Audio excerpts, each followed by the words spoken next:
Let's get these winter meetings started. Marlins coming in hot, looking to make some moves. Everyone is available, apart from Sandy, maybe Jazz. Everyone is available. Marlins looking to make some serious moves. We're going to dig into all of that. Plus, again, looking back on the Reynolds availability with Alex Contreras on today's Locked On Marlins. You are Locked On Marlins, your daily podcast on the Miami Marlins. Part of the Locked On Podcast Network, your team every day.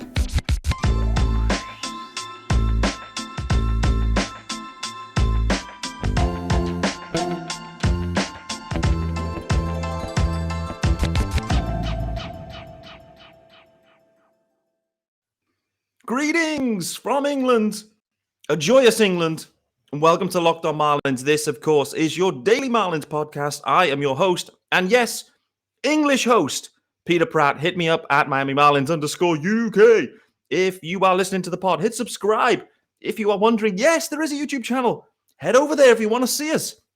Look at this tree. It is fabulous. I'll take no credit. Yes, I put it up, but the kids and wife, they put the baubles on. Anyway, welcome to the show. Winter meetings are officially open. They are in person for the first time in multiple years. Alex Contreras is joining the show. First time for many, many months. We have missed him. Alan Witz called it out on Twitter. Where is Alex Contreras? Where is the real Akon? Alan Witz, he is here. How we doing, brother? What's up, Peter, man? So happy to be here, man. Join you once again on Locked On Marlins. Happy to say what's up to my people across the pond. You know, super excited about the winter meetings. Merry Christmas to everybody. Happy New Year. This might be the last time you guys see me for this year. So, you know, I'm just so excited to join you, Pete. Same, brother. It's been some time. I was looking back. It's like a good couple of months when the Marlins were in the hunt. They weren't in the hunt. Things went a bit sideways. And then, you know, the season petered out. Anyway, let's not look back too much. Let's look ahead, mate. Winter meetings are here. We've heard a report today that effectively everyone is available. The Marlins are listening on anyone as they seek some bats. They need some sticks. As Jazz Chisholm said it, we need a couple of sticks. Nothing wrong with that assessment. What are you anticipating from the Marlins here in this like the next 2-3 days here? Are they going to make any moves in this winter meetings? I really hope that Kim, you know, knows how to work her phone. You know, like in the trade deadline, that's she didn't know how to work it. 101, baby. Is it charged? I'm not gonna lie to you, man. I was surprised when I saw MLB Network the other day. John Morosi said that the Marlins were that dark horse in Xander Bogaerts. I was like, Xander Bogaerts, get out of town. You know, I'm trying to keep it PG a little bit. You have to, mate. Locked on, baby. But yeah, man, like honestly, I believe 10%. Maybe we get it done. Maybe we don't get it done. But like, it would be a franchise-changing move. You know, why not go out there and open the wallet for a guy like Xander Bogaerts? You know, I think there's lots of opportunities in the trade market for the Marlins. You know, we really got to just make calls and see what people want. Like, people want pitching. We got pitching. We need hitting. Let's make it happen. You know, I just. You know, I want to be an optimist. I'm tired of being a pessimist, you know, but the main reason why so many of us are pessimists is because we've seen it so many times, time and time again. You know, like, yeah, we would love to sign a guy like Aaron Judge, but it's not going to happen. You know what I'm saying? They're not going to open the wallet up for that. But like, why not open up the wallet for a Xander Bogaerts or a Carlos Correa or somebody like that? You know, we need somebody to complement Jazz Chisholm. We need somebody to complement this offense. We can't just keep banking on like second tier guys, you know, like no disrespect to Jorge Soler or Avi Garcia, the skinny Avi Garcia, you know, we need to really put like some product on the field that people are going to want to go out there, support and back up the team. Like, what are you telling me right now? People only want to go and see Sandy Alcantara. And obviously he's a Cy Young winner. Shout out to Sandy, bro. Sandy, we so proud of you, baby. We so proud of you. Cheers to you, Sandy. Arriba, abajo, al centro, y para dentro. I hope that's water. I don't think it is. I think it's holy water. It's holy. No doubt about it. But I think Morosi's point that, you know, just on that, the reason he's talking about Xander Bogaerts to the Marlins and maybe the Marlins should be in is because they should be in. That's the point, is like it's a perfect fit to go and get one of these shortstops, a position of serious need for the Marlins, to go and pull the trigger on one of these dudes. It makes a ton of sense, more sense than many other teams. But of course, the investment is clearly a problem. And it sounds like all the clubs have had a recent windfall with some sort of sale to Disney or something. Every team's got 30 million more than they had before. I don't know. I just can't see the Marlins being big spenders, clearly. But to your point, though, the pitching, they have tons of it. They need to get some sticks. Who are you thinking, if they swing one or two deals here to go because they need multiple sticks. So it's not just one move. There has to be more than one. Which of these pitchers do you think are going to be most likely to be moved here from the Marlins? Listen, I know everybody's talking about Pablo Lopez, and but I find it hard for the Marlins to really flip Pablo. At the end of the day, like, Pablo is essentially one of Sandy Alcantara's best friends. You look at Yuri Perez and Edward Cabrera, how they're under Sandy's wing, and you love to see that. You love how Sandy's become a leader, but man, it's going to be hard to really part ways. And like, if you do something like that and part ways with the Pablo Lopez, it's going to make Sandy upset. But something's got to give. He's got to understand, like, this is a business, and we got to make moves to be a winning team. Do I think the Marlins are going to go out there and be a winning team in 2023? I hope so. I hope we finish above 500. But right now, like, it's looking like crickets. Like, can we expect the best season out of Jorge Soler and Avi Garcia and Jazz Chisholm and everybody? Is that going to get us over the hump? I don't think so. I think we need more sticks to complement this whole lineup. Like, no disrespect to Gary Cooper. I've been said it. He's Mr. Glass. I'm so happy that, he was an all-star and everything. But right when I hop on the train, he gets hurt. Like, damn. So it just proves to the point where I've been saying the whole time, like, he's a good player, but I need more. I need him to stay healthy. We need him on the field. Like, what are we supposed to do? Like, Lewin Diaz is gone. Jesus Aguilar is gone. So now, before it was a problem, we got too many first basemen. Now we got one first baseman, right? Half a first baseman, probably, or 2/3 of first baseman. Yeah. So hey, if we can't find the first baseman, like, the Anthony Rizzo opportunity has sailed. Let's try to make something happen. Like, it's funny how people are now saying, "Oh, let's go out for a Will Myers or Miguel Sano." I've been saying that. Like, I'm a guy that likes to think ahead, like months ahead. Yeah. But like, why not give Gerard Encarnacion a shot at first base? Like, since we got a plethora of outfielders, a plethora of pitching, we got to do something. Something's got to give. We got to think outside the box. And I hope Skip Schumacher, shout out to our new Skip. Welcome to Miami, Papa. Real quick flashback. Last time I was on the show, we were talking about Don Mattingly, and I shaved it. I shaved the whole beard off. Remember that? It's been so long that it grew back. But anyway, hey, I'm happy that that Kim has had her opportunity to really bring in a guy that she wants to say, hey, this is my guy. This is what I'm going with. The Marlins' main theme was when Bruce Sherman first bought the franchise was, we just getting started. 5-6 years later, what the hell are we doing?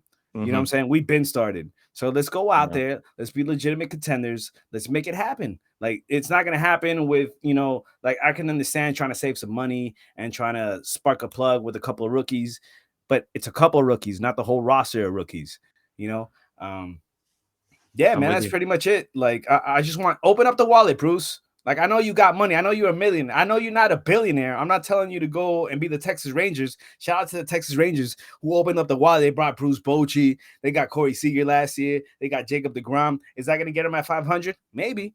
But hey, it's giving excitement to the fans of Texas. You know what I'm saying? Why can't we have that excitement here in Miami? Absolutely. I mean, that deGrom news was, it wasn't unexpected, because, like, there was talk that the Rangers were going to go heavy, targeting at least one of the stud pitchers that were available. I think everyone kind of sensed maybe deGrom would probably return to New York because, he's been there forever, and the Mets are obviously good, and, he's obviously missed a ton of time, but for him to kind of up sticks, move to the Texas Rangers was a shocker for me, and just shows you, like, in this free agent market, I think this is the interesting bit for the Marlins. The reality is money talks. Money's always talked, and you can try and make whatever fit you want. Geographical, historical connections. Hey, he's got a house in Florida. It doesn't matter. Who's paying the most amount of dough? That's what it comes down to. And unfortunately for the Marlins, they're always going to be gazumped because they're never paying the ultimate dough. And when they do exceed the dough, they're doing it on tier 2 players in Jorge Soler, in Avisel Garcia. They end up having to go beyond to get those guys. They end up overpaying for them, but they're a level below. They're a tier below. We do hope they bounce back, obviously. Skinny Avi and hopefully Jorge Soler's back can recover. I don't know what was going on with the backs last year because Jorge and Jazz, both of them, seriously in trouble. But it's that damn artificial turf. I don't know why the hell we went to artificial turf. Why did we do that?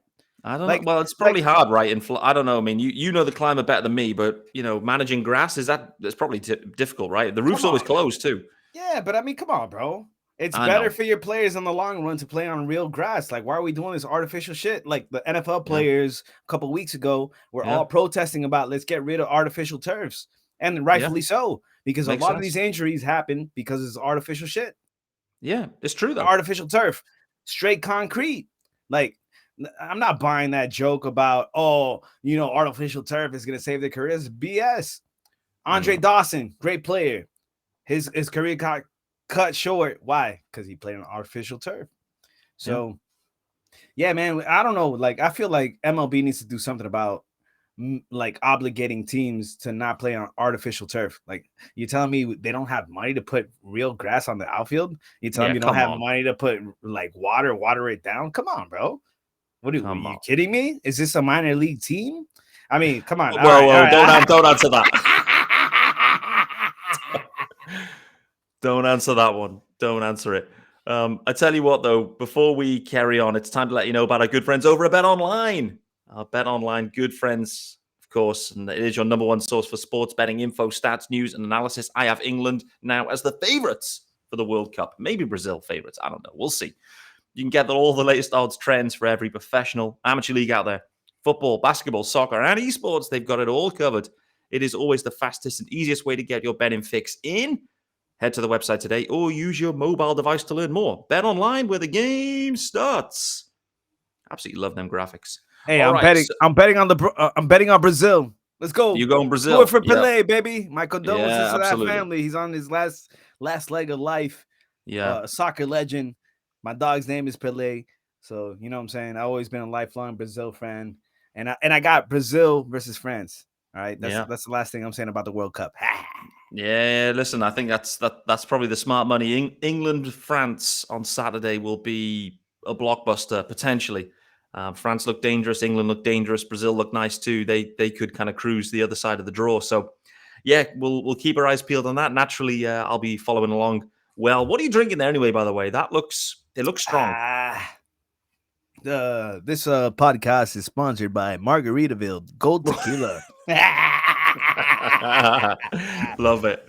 Absolutely love it. For those that are wondering, this is going out on Monday, but this is Sunday evening. And, both of us have been watching multiple sports. I've been drinking all day, of course, because, well, it's a day that ends with Y. But anyway, it's late in the evening here. We're having fun. We're catching up, which is you've got to be done. But talk to me then about the news that broke yesterday. I recorded one pod in the morning. Then all of a sudden, this Bryan Reynolds news dropped. He's requested a trade from the Pirates. To me, when you're a baseball player, and like each sport is different, right? But I think in Major League Baseball, if you request a trade, which doesn't happen that frequently, you're gone.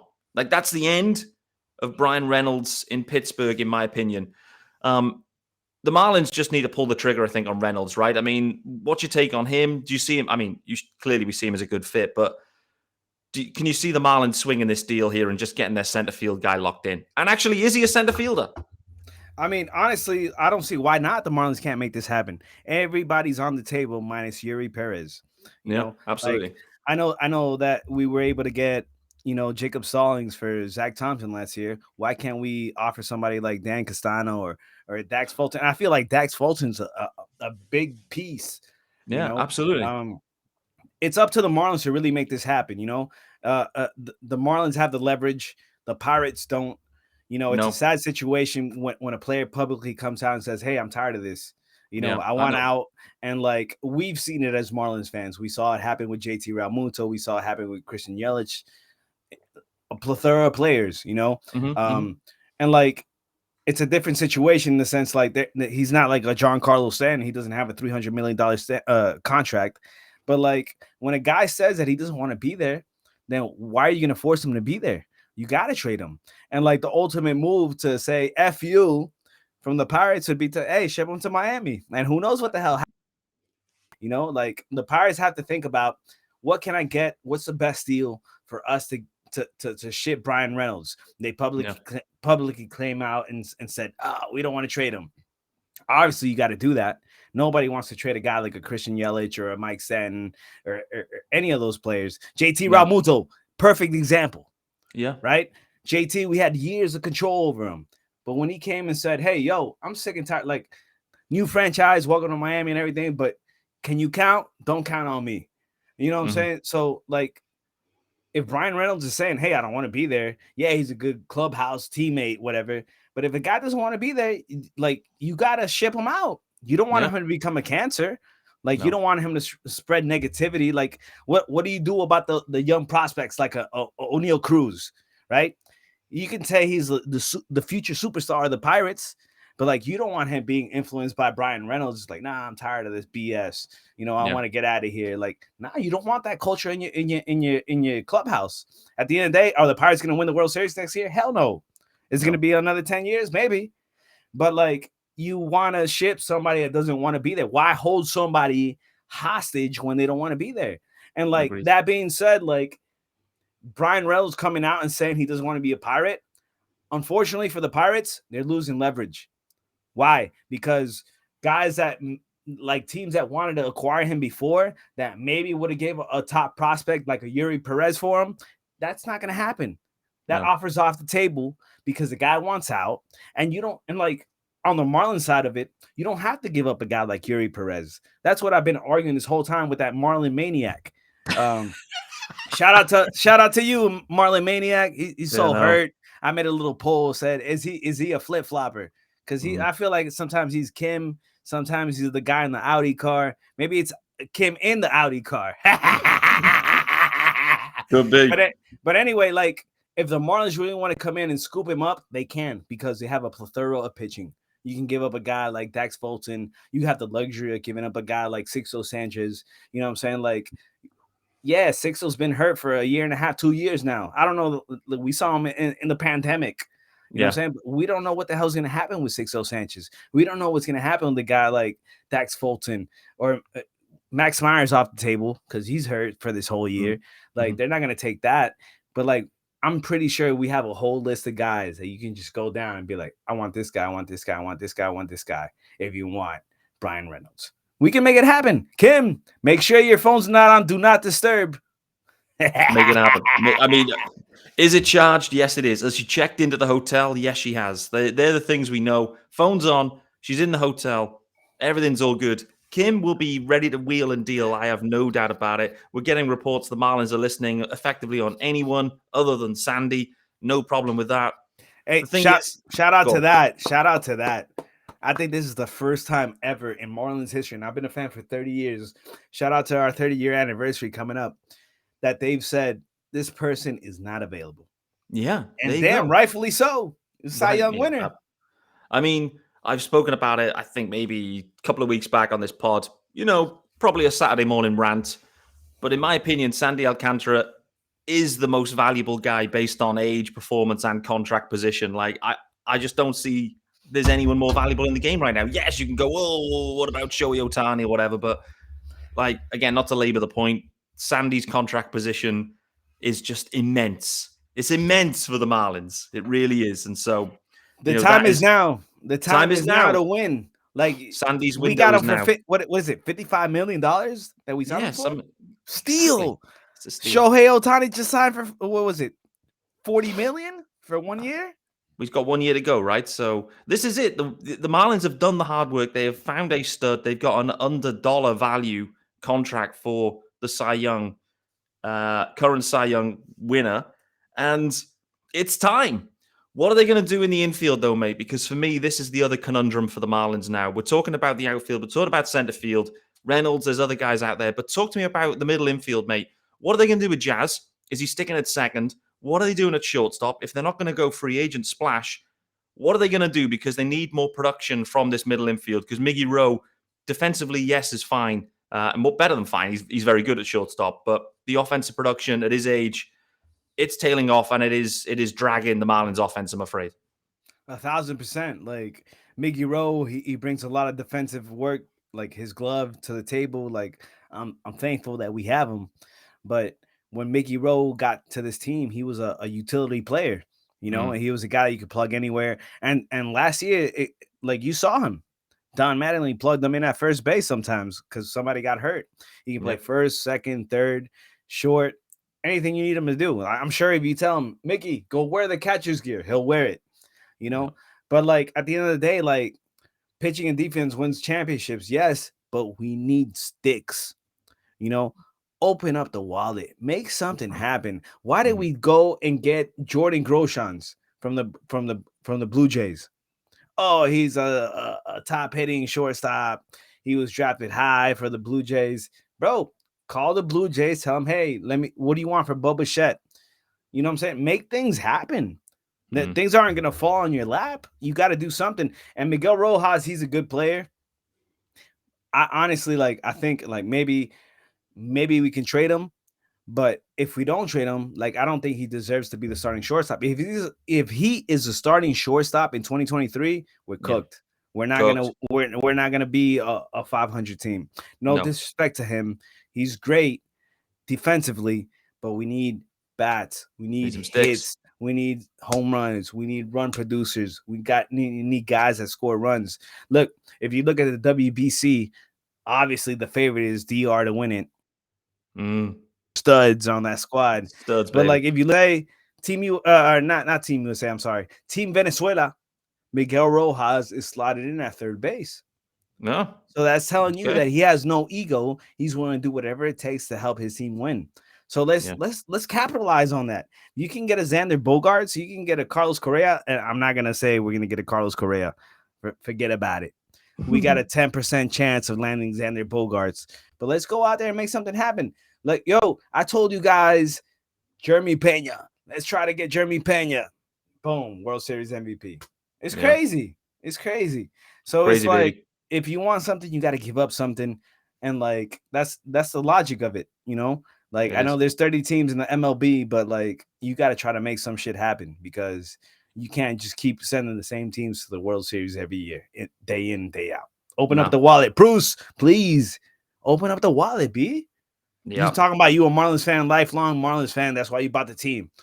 Come on, bro. Let's really show me that you really care. Show Marlins Nation that you care. Let's go out there. Let's spend some guap. You did it with Jorge Soler. You did it with Avi Garcia. It's a no-brainer to do it with the Xander Bogaerts. It's a perfect fit.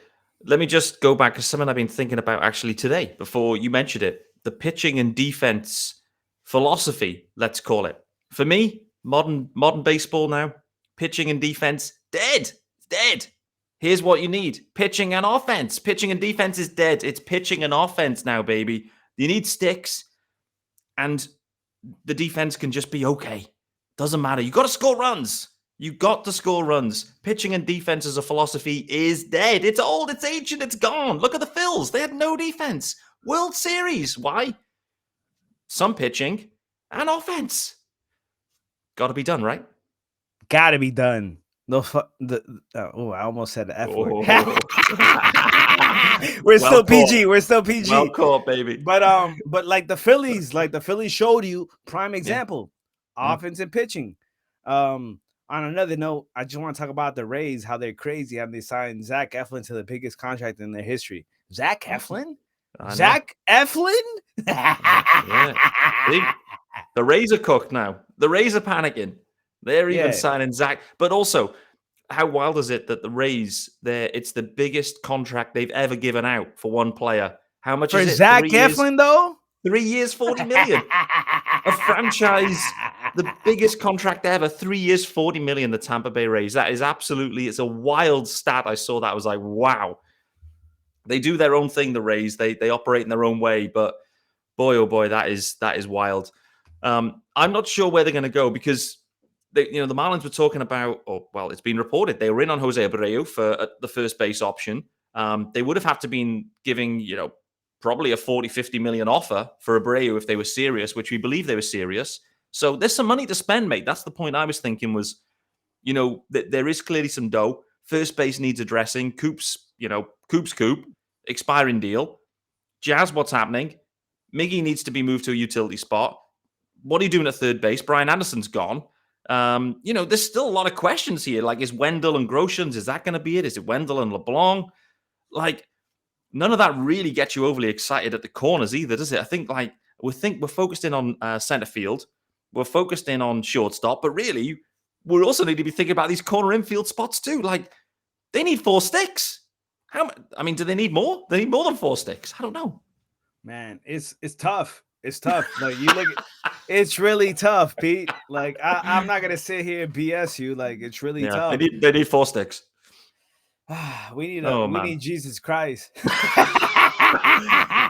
Well, listen, on that flex, just talk to me about Jesus Luzardo, because for me, what an emergence of a pitcher. The Marlins made that trade there. They acquired him. He was absolutely terrible. Put the glasses on, put the Alex Contreras specs on there, and all of a sudden he turned into a stud. But what an emergence. For me, that 1-2-3 punch there of Sandy, Pablo, Jesus Luzardo, I think is absolutely insane. And they can basically kind of mix and match around that. I think Trevor Rogers is, for me, he's the odd one out really in many ways now. And I think the Marlins are actively looking to swing Trevor to try and get center fielder, second baseman, third baseman, who cares? I do think Trevor Rogers is likely the guy that gets moved first, in my opinion. What about you?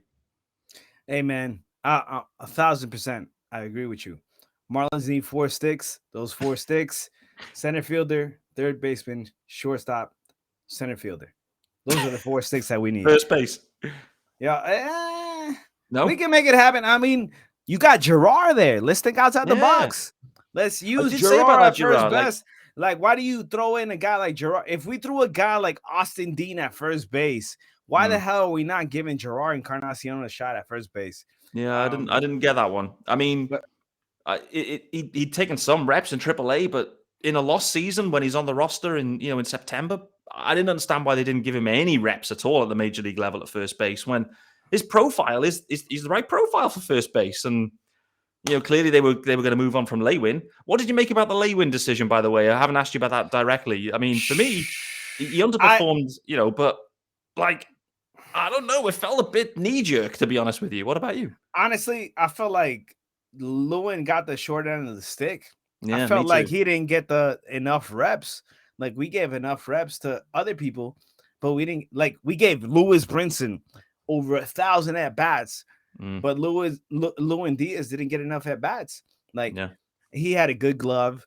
He has some pop. Like, you know what I'm saying? Like, the Baltimore Orioles just claimed him because the Pirates signed Carlos Santana.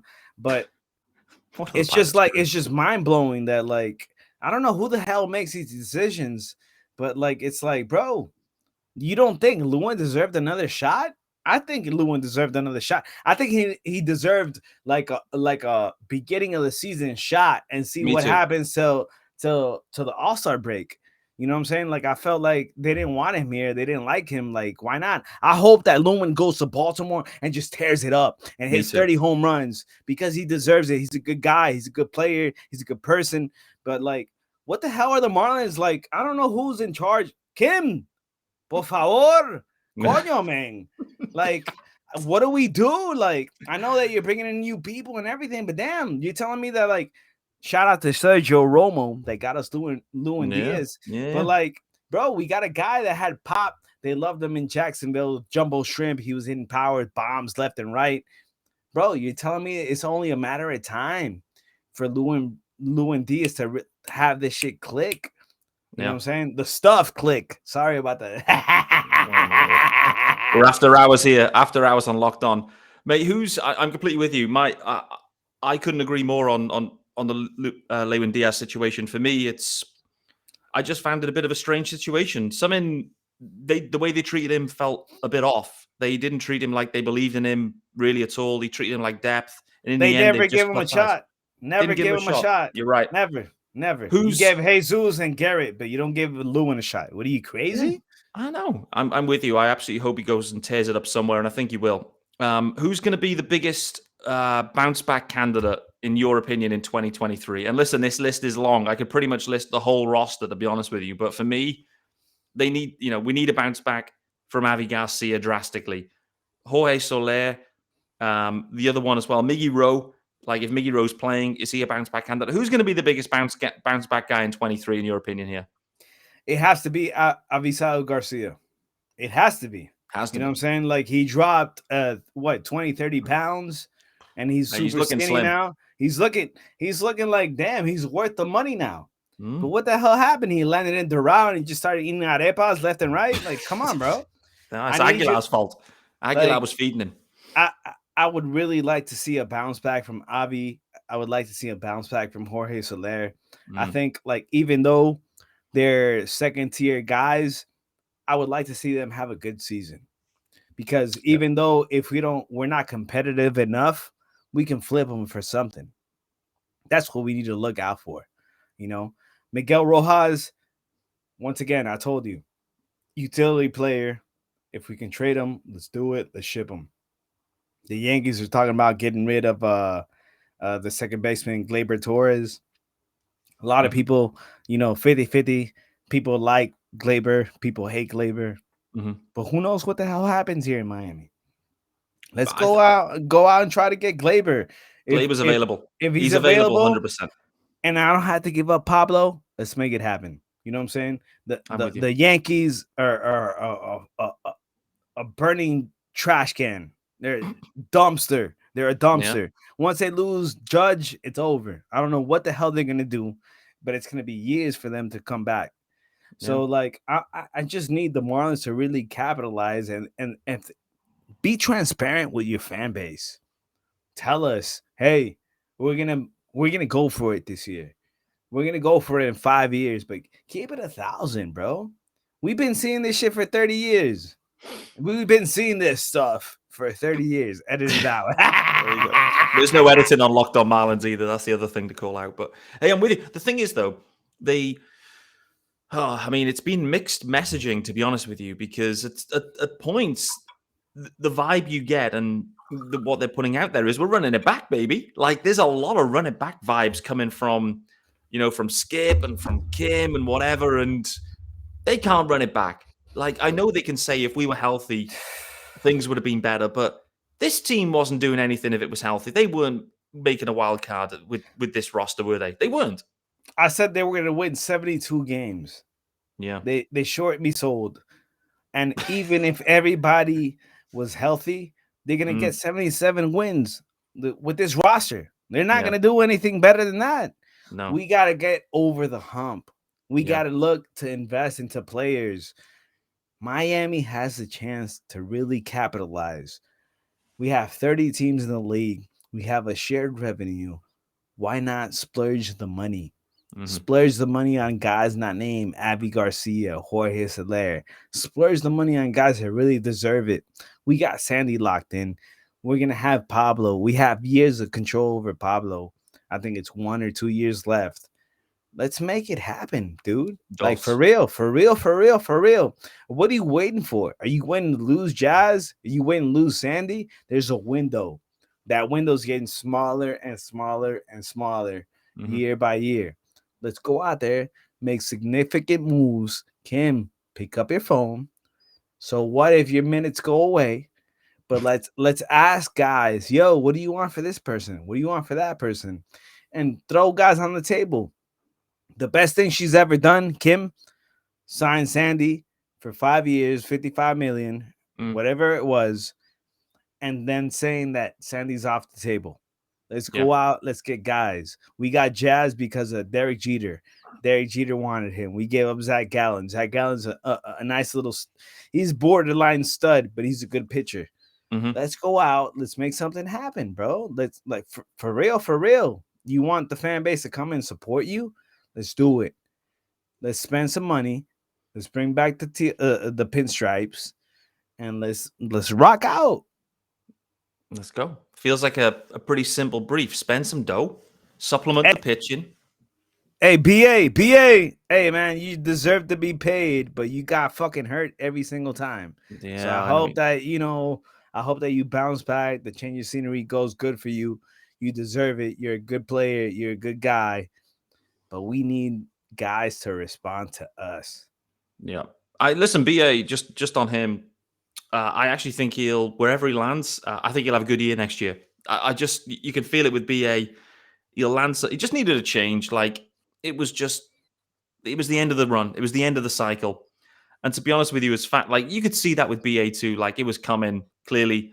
And I think the same is true for Miguel Rojas. The cycle has ended. Like it's time It's to time. move on from Miggy Rowe. It's time. It's Cut the time to ties. just Rip off the Band-Aid. rip Rip it that off. band-aid. Rip that band. I mean, imagine if you upgrade Miggy with, I don't know, but the most sensible way that I see things happening here is Gleyber Torres, because I do think he is acquirable. I do think there's something there. Gleyber Torres to the fish, plug him in at second, move Jazz over to short, get Jazz back in short, because Jazz wants to be the shortstop. He wants to be the king. He wants to be the Don. He wants it to be his team. He wants to be the captain. Jazz does. Get him in there, Gleyber Torres in there, and let's roll in the middle infield. I think that looks sexy to me. If they can just try and not move Pablo, keep Luzardo, keep Sandy, those three, anyone else can go. Let's get Gleyber Torres in there. Let's see what we can do if we can get Reynolds. All of a sudden, 2 extra power sticks in there, bounce back from Avi, Soler's back's okay. This Marlins team's dangerous, baby, for 500 maybe. What are we doing a closer? Are we going to get a closer, or are we just going to continue to kind of muddle around with some guys and just see if we can luck into something? I think Aroldis Chapman is a perfect person to bring in. Oh, Swoop him. baby. We got to swoop him in. Oh, baby. He's a guy. He's a Cuban guy. The Mhm. Miami community is going to welcome him. Mm. Like, I think what happened to him in New York and that he missed a practice and the Yankees told him, hey, you know how to That's count? it. Don't count on us. I think it's a perfect opportunity for him to come to the Marlins, South Florida, for 1 year, turn up, have a great season, maybe get flipped at the halfway point, or just go the whole season through. It's a perfect example, like Armando Benitez. I know, Peter, I know you don't know who Armando Benitez is, I do not. but like Armando Benitez was a lights out closer, and then he had a bad season. The Marlins scooped him up, just how they did with Todd Jones. They scooped him up, brought him in for 1 year. They bounced back, had a vicious year, and then they traded him. I think it's a great opportunity for the Marlins to come in, get Chapman. Okay. Get Chapman, whatever it takes. Get Chapman, because Chapman is the Cuban missile that the Marlins need. You need a lights out closer. He's gonna be happy as hell to play for the Miami Marlins, play in his hometown. It's not his hometown, but he's gonna be close as fuck to have Havana, and he's gonna give lights out, baby. Yeah. So bring the Cuban missile to Miami. It's like perfect sense. Have croquetas on his locker room, and let him just go out. Let him rock out. Yeah. Talking about, let's finish up on one final guy. I mean, just on Chapman though, there's been some buzz around that one. He's definitely divisive, let's say, but there's definitely been some buzz, some interest in that. Talk to me about another potential 1 year guy that has tremendous upside. Former MVP Cody Bellinger. Could you see the Marlins taking a punt on Bellinger? Why not? Ben said it. Cody Bellinger can be a first baseman. He could be a center fielder. Why not? Why not bring Cody out here? Oh, Cody strikes out too much.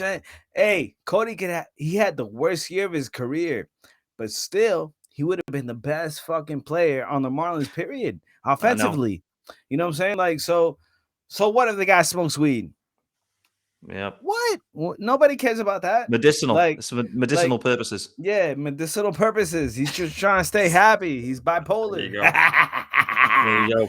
But it like, happens. no. But seriously though, why not Cody Bellinger?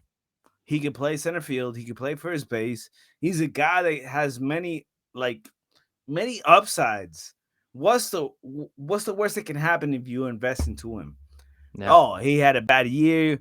It didn't work out. Whatever. But what if he has an MVP type season? Nobody thinks about that. I'm thinking about Cody. Go get Cody. Go get anybody that's available, bro. Just make it Pay happen. anyone. Here we are. We're pay anyone. Please. Let's go. Pay anybody that's worth it. We're not. Bryan De La Cruz deserves it, but maybe he's a platoon player. Yeah, he is. He's a platoon player. He's getting 500 at bats by all accounts from Skip Schumacher on Miami Mic'd Up. So he's seriously in the plans. Bryan De La Cruz should be in the plans. To be honest with you, the numbers say he should be. So we'll see if that actually plays out. He has to say Bryan De La Cruz is getting 500 at bats right now because Bryan De La Cruz is on the roster and no one else is. And so you've got to say it. You have to say what you got to say. We're 40 minutes in. So we will wrap it up before we both fall off our stools for too much tequila and too much wine. Alex Contreras, as always, an absolute stud on Locked On Marlins, mate. I appreciate you hopping on. Any final thoughts here heading into these winter meetings in terms of what you'd hope for from the Marlins? Man, I just hope that Kim is willing to make some moves and Bruce is willing to open up the wallet. You know what I'm saying? Like, keep it 1,000 with the fan base. We're the Miami Marlins. We're not done. We got a lot left in the tank. We got some pitching. We just need some fucking hitting. Let's do it, man. Please, Bruce. I know you listen to this. He does listen. He does. I know it. I know he does. All right. I think it couldn't have been said any better. Pitching and defense is dead. Pitching and offense is the new way of playing. Locked On Marlins signing off. Peter Pratt, Alex Contreras. And we'll be back tomorrow, of course, because it's a daily podcast. Even in December. Te amo, Peter. Let's go. We'll see you tomorrow, guys. Hopefully some news breaking. As soon as any news breaks, there'll be emergency pods. But if not, we'll be hopping back on, digging into all of the reaction of whatever we hear. And hopefully there will be some moves. See you then, guys.